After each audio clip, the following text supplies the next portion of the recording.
और मुझे ये इस चीज़ का भी पूरा आभास है कि हमारे पास समय की बाध्यता है। किसी कवि ने कहा था कि वक्त आता है वक्त जाता है, वक्त को जरा संभाल कर रखना, ये वक्त बेवक्त काम आता है। तो मैं अपने काव्य पाठ को संक्षिप्त करता हुआ मात्र एक रचना आप लोगों के बीच में पढ़ना चाहता हूँ।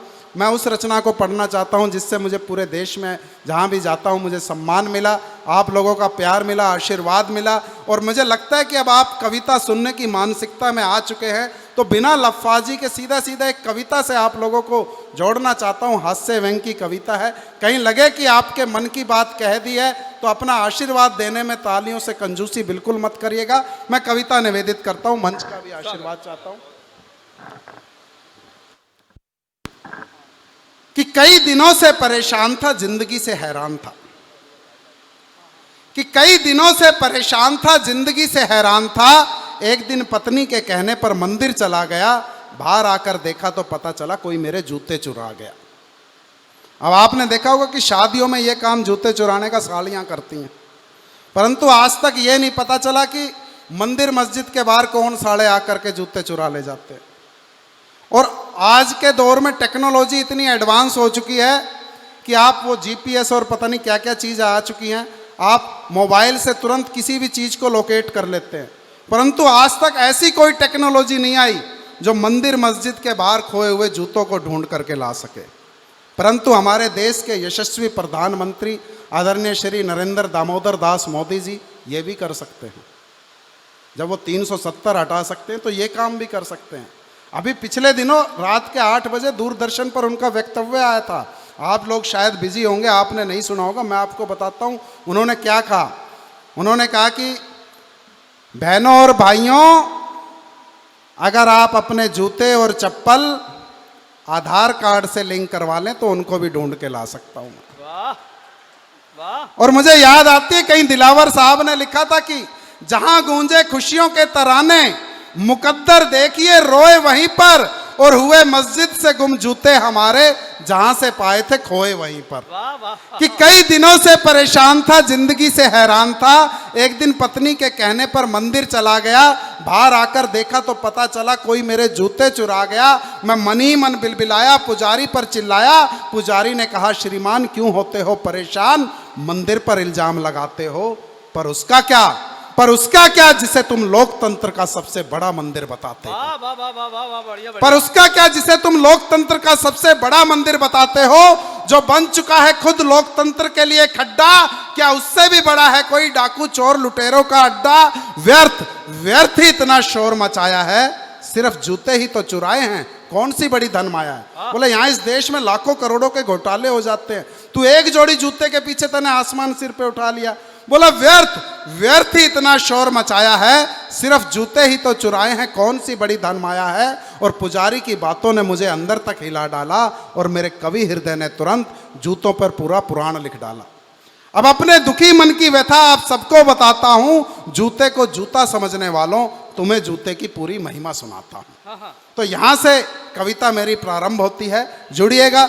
आपको लगे कि कहीं आपके मन की बात कह दी तो फिर अपना आशीर्वाद दीजिएगा। कि जूता जो कहने को तो सिर्फ पैरों में पहनने के काम आता है, पर कईयों को जूता खाने में भी मजा आता है। कि जूता जो कहने को तो, अच्छा आपने देखोगा आइसक्रीम के अलग अलग फ्लेवर होते हैं, उसी तरह से जूते के भी अलग अलग फ्लेवर होते हैं। कि जूता जो कहने को तो सिर्फ पैरों में पहनने के काम आता है, पर कईयों को जूता खाने में भी मजा आता है। और अगर यही जूता पानी में भिगो कर खिलाया जाए तो खाने वाले का मजा दोगुना हो जाता है। और हो अगर जूता चांदी का तो खाने वाले की किस्मत का ताला खुल जाता है। और अगली पंक्ति पर अपने हाथों को रोक करके देखिएगा, रोक सके तो रोक लीजिएगा। कि हो अगर जूता चांदी का तो खाने वाले की किस्मत का ताला खुल जाता है। और जिस किसी को इन जूतों का प्रसाद माँ बाप या गुरुओं के हाथों मिल जाता है, तो यकीन मानना उसका तो पूरा जीवन ही संवर जाता है। वाह वाह वाह वाह। तो यकीन मानना उसका तो पूरा जीवन ही संवर जाता है। मगर गलती से अगर किसी को जूते खाने की लत लग जाए, हाँ, तो दोस्तों वो जूतों का यार कहलाता है। आहा। अगर गलती से किसी को जूते खाने की लत लग जाए तो दोस्तों वो जूतों का यार कहलाता है। और ऐसे लोग जूते के प्रति अपनी पूरी ईमानदारी बरतते हैं। वो ना प्यार की ना तकरार की, वो सिर्फ जूतों की ही भाषा समझते हैं। वाह वाह वाह वाह, वो सिर्फ जूतों की ही भाषा समझते हैं। और जूते को जरा भी कम मत समझना, और जूते को जरा भी कम मत समझना। जूतों का भी अपना गौरवमय इतिहास है, समय आने पर स्वयं को सिद्ध किया खास है। और अब एक छोटा सा तर्क रखता हूं आप लोगों के बीच में, अगर आपको लगे कि कोई ठीक सी बात कह दी हो, फिर से आप सभी का आशीर्वाद मांगता हूं कि जूतों का भी अपना गौरवमय इतिहास है, समय आने पर स्वयं को सिद्ध किया खास है। जूतों के पूर्वज जिन्हें कभी चरण पादुका या खड़ाओं के नाम से जाना गया था, एक समय उन्होंने ही 14 वर्ष तक अयोध्या पर राज किया था। वाह वाह वाह वाह वाह वाह वाह वाह वाह वाह। एक समय उन्होंने ही 14 वर्ष तक अयोध्या पर राज किया था। और जूता भले ही अपने मुंह से कुछ न कह पाता है, परंतु पहनने वाले की समाज में औकात दिखा जाता है। वाह वाह वाह वाह वाह वाह वाह। परंतु पहनने वाले की समाज में औकात दिखा जाता है। जूता जो बन चुका हमारे समाज का एक अभिन्न अंग है, जिंदगी में दिखाता ना जाने कितने रंग है। अब क्या क्या रंग दिखाता है, कुछ उदाहरण आप लोगों के बीच में रखता हूं कि जूता 2 पीढ़ियों को जोड़ने के भी काम आता है। कि जूता 2 पीढ़ियों को जोड़ने के भी काम आता है, क्योंकि कहा है जब बाप का जूता बेटे के पांव में आ जाए तो फिर बेटा बेटा नहीं दोस्त बन जाता है। वाह वाह वाह। तो फिर बेटा बेटा नहीं दोस्त बन जाता है। और जरा भी हैरान मत होना दोस्तों, ये जूता कई बार बड़े बड़े डॉक्टरों को भी फेल कर जाता है। और जरा भी हैरान मत होना दोस्तों, ये जूता कई बार बड़े बड़े डॉक्टरों को भी फेल कर जाता है, क्योंकि सिर्फ सुंघाने मात्र से ही मिर्गी के मरीज को होश आ जाता है। सिर्फ सुंघाने मात्र से ही मिर्गी के मरीज को होश आ जाता है। और जब कभी ये जूता बड़ी बड़ी अट्टालिकाओं के भाल पर सज जाता है, तो बुरी नजर से बचाकर एक माँ का फर्ज निभाता है। बढ़िया बढ़िया बढ़िया। और जब कभी ये जूता बड़ी बड़ी अट्टालिकाओं के भाल पर सज जाता है, तो बुरी नजर से बचाकर एक माँ का फर्ज निभाता है। और ये जूता कभी यूं भी काम आता है कि सर फिरे मजनुओं के सर से आशिकी का भूत उतारने के लिए एक अबला का भाई बन जाता है। वाह वाह वाह वाह वाह वाह, बढ़िया। और ये जूता कभी यूं भी काम आता है। आदरणीय दादा गौरी शंकर जी की तरफ से आपको ये आशीर्वाद। बहुत बहुत शुक्रिया आपका। और ये जूता कभी यूं भी काम आता है कि सर फिरे मजनुओं के सर से आशिकी का भूत उतारने के लिए एक अबला का भाई बन जाता है। और जिसका कोई नहीं बुरे वक्त में जूता ही उसका साथ निभाता है। कैसे? कि जिसका कोई नहीं बुरे वक्त में जूता ही उसका साथ निभाता है। वर की तलाश में भटकता लड़की का गरीब बाप हो, या नौकरी की तलाश में सड़कों की धूल फांकता बेरोजगार हो, घिसा लेता है ये अपने तन को और अपनी जान पर खेल जाता है। नुकीले पत्थरों, राहों के कांटों या तपती रेत, सभी के जख्मों को हंसकर खुद ही सह जाता है। क्या बात है, क्या बात है, क्या बात है, क्या बात है। सभी के जख्मों को हंसकर।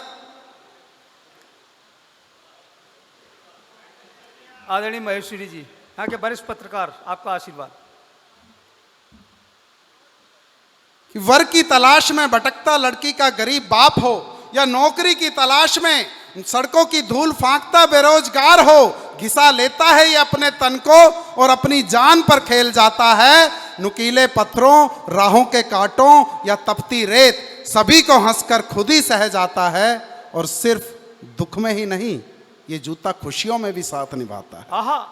सिर्फ दुख में ही नहीं, ये जूता खुशियों में भी साथ निभाता है। शादी के शुभ अवसर पर दूल्हे की सालियों का जी ललचाता है। क्या बात है, क्या बात। शादी के शुभ अवसर पर अक्सर दूल्हे की सालियों का जी ललचाता है। और जूता चुराने के बदले शगुन के तौर पर इनाम भी दिया जाता है। और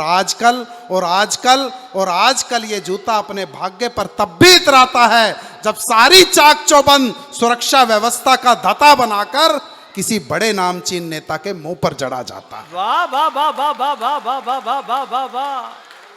और और आजकल ये जूता अपने भाग्य पर तब भी इतराता है जब सारी चाक चौबंद सुरक्षा व्यवस्था का दाता बनाकर किसी बड़े नामचीन नेता के मुंह पर जड़ा जाता है।